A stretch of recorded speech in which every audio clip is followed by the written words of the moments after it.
The Napoleonic Wars lasted 23 years and saw many different conflicts all over Europe. And with Napoleon being the warmongering tactician that he was, the Iberian Peninsula was a breeding ground for conflict. Before we explain the Peninsular War, it's important to understand why it started and the region at the time. It's the early 1800s in Europe, and a lot has changed over the past few decades. In 1806, the Holy Roman Empire was abolished. Prussia also lost to the French following defeats at the Battle of Jena and Battle of Arstadt. And in 1807, Napoleon also signed many treaties, in particular the Treaty of Tilsit, which was a peace treaty in which France would aid Russia against the Ottomans, whilst Russia would start the Anglo-Russian War and also instigate the Finnish War against Sweden. This was done as Sweden and the British Empire were the last two remaining threats to Napoleon and France. Regarding Iberia, Portugal was offered to join the continental system, which would mean Portugal would have to cut off all economic ties with Britain. Portugal, who was trading with Britain heavily at the time, and declined the offer. Later on in the year, the Treaty of Fontainebleau was secretly agreed between Napoleon and Spain to partition Portugal. Now that doesn't sound too serious or complicated, and it seems like it will just be another bloody and decisive war in Europe.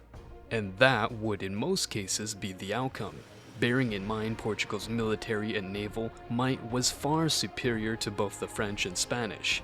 However, the Portuguese had an ace up their sleeves, since they had a 422-year-long alliance with Britain.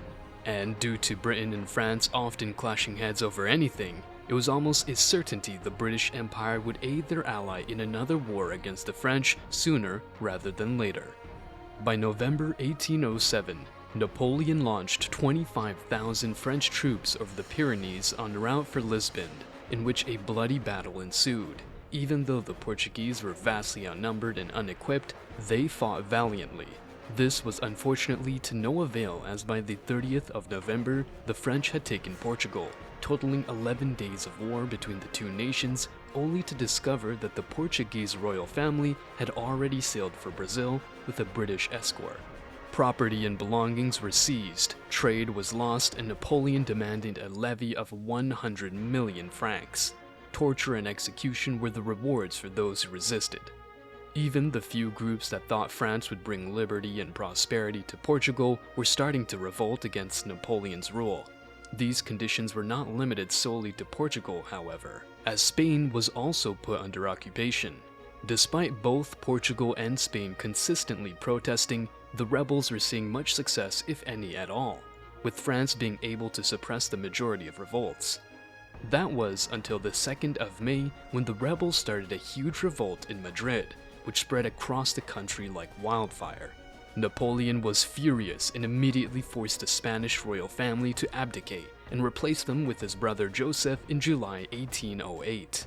The rebels were mostly freedom fighters and were poorly organized due to the lack of leadership caused by most resistance leaders fleeing to Brazil. The French army was forced to reposition as they were getting surrounded by Spanish and Portuguese forces. The first attempt to reposition by the French was made in late July, regrouping near Lisbon. In the Algarve, the Portuguese achieved success at Quelfs, and half a dozen fishermen from Olaf left for Brazil on the boat. Bom Sucesso in order to tell Prince João that it was now safe for him and the court to return. Britain, who was keen to get involved, sent warships that were steadily approaching Lisbon and Junot. By 8 August, 14,000 British troops had landed on the beaches at Figueira da Foz, and Wellesley marched them south towards Lisbon. However, it wouldn't be long before they saw action, as on 21 August, the French attacked Wellesley's forces at Vimeiro and were beaten back 3 times with heavy loss, and the day after they asked for a truce. Surprisingly, Wellesley agreed to the Convention of Sintra, which enabled captured French troops to return to France. This infuriated the British people and confused the Portuguese. Wellesley was later threatened with lynching due to his actions. Sir John Moore intended to leave 10,000 troops for the defense of Portugal and to march with the remaining 20,000 to northern Spain. He would be joined by Sir David Baird with a further 17,000 who were to disembark at Corunna, supporting Spanish armies in their attempt to encircle the French. Moore's main problem was to unite his forces before Napoleon attacked. His only chance of doing so was to march across the Portuguese highlands to Salamanca and join forces with Baird at Valladolid or Burgos, the very route which less than a year before had so challenged Junot's army of Portugal. The Spanish Supreme Junta underestimated the number of French troops in Spain, and they devised a plan of using 3 completely uncoordinated armies against a French force of what they believed to be 50,000 troops, in which the real figure was 120,000. General Blake's army of Galicia blundered into Ney's lines on 31 October and was routed by Napoleon at Espinosa, and the army of Extremadura was utterly shattered at the north of Burgos. By 10 November, the French had taken and sacked Burgos, and by 13 November, they had occupied Valladolid, the intended rendezvous for British forces. With no intelligence of what either the French or the Spanish were doing, Moore was in a dilemma. Until his forces had assembled, he had no option but to remain in Salamanca, and on 28 November, he sent an urgent message to Baird to hurry to the rendezvous. Moore's divisions remained the only undefeated force in northern Spain. British forces planned to retreat to Portugal due to the French forces scheduled to arrive in Madrid in the coming week. He knew that he could not relieve Madrid, but he could strike eastwards and attempt to cut Napoleon's lines of communication with France. And if Madrid could hold out through the winter, Napoleon's advance into Portugal would be held up until spring, giving the juntas of Seville, Valencia, and Cadiz time to form new armies, and the British and Portuguese at Lisbon could consolidate their alliance. Napoleon was aware of this. On the 4th of December, Napoleon stormed into Madrid and countered Moore's forces by making the most of the eastern flank to cut off the British army from Portugal. Luckily, Moore discovered Napoleon's plans and was able to reposition his cavalry and retreat the majority of his divisions to Corunna.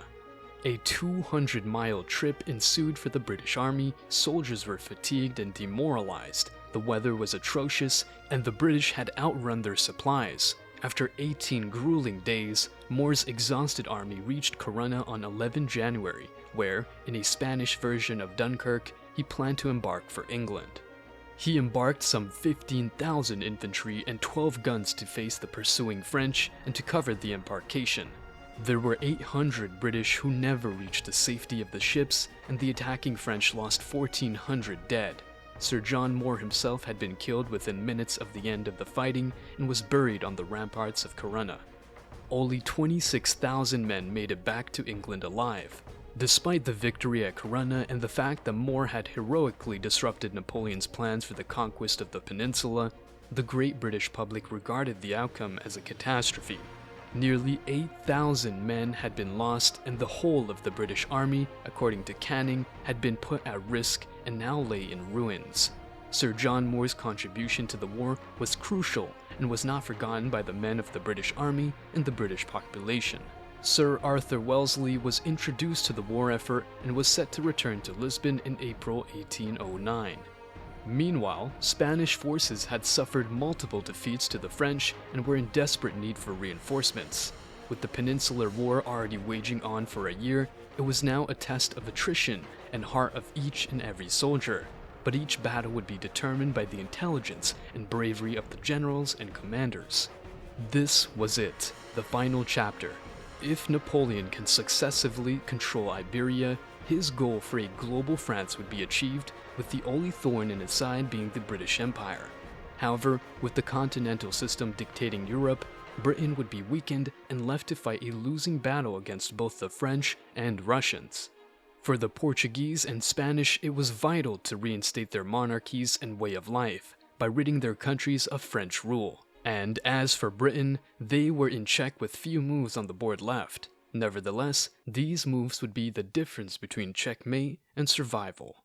Thank you for watching this everyday history video. We hope you enjoyed the video or at least learned a thing or two. What do you think about the Peninsular War and Napoleonic Europe? If this video gets enough support, we will be sure to give you a part 2.